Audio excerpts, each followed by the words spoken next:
I call them solid light pieces primarily because there is this paradox. When you first encounter the works, you see something made of veils of light that looks quite stable, solid, and almost like it's a thing.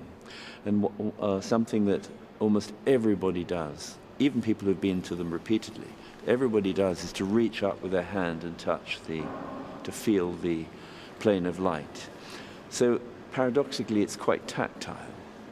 Even, of course, your touch reveals that there's nothing there. Nonetheless, your imagination insists that there is something that's quite solid and quite palpable. These solid light projections do have these two faces. They exist as a sculptural form, a three-dimensional volumetric object which you can walk around, go into and explore. But when you turn around, you also see that that volumetric form derives from a two-dimensional drawing.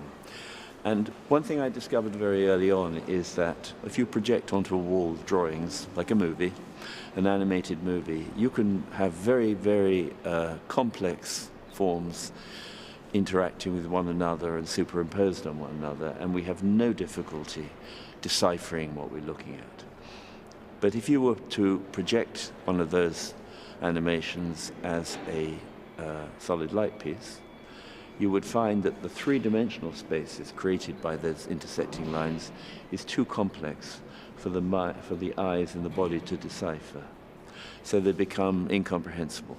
And I found from very early on that very simple lines made the most interesting three-dimensional objects. In the 70s, all my solid light works were horizontal. This was, of course, normal because they were working, it came out of cinema.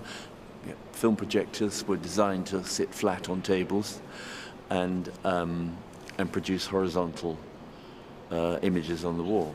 But when I began working again in the beginning of 2001 or 2 or something like that, of course I was working with new kinds of projectors, digital projectors, and I quickly realized that they were not gravity bound like a film projector.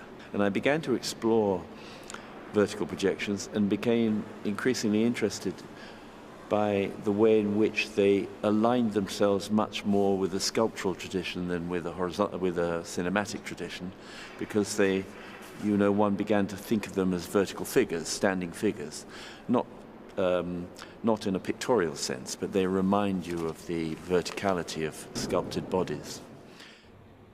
These works do sit midway between two very big categories, sculpture on the one hand, cinema on the other.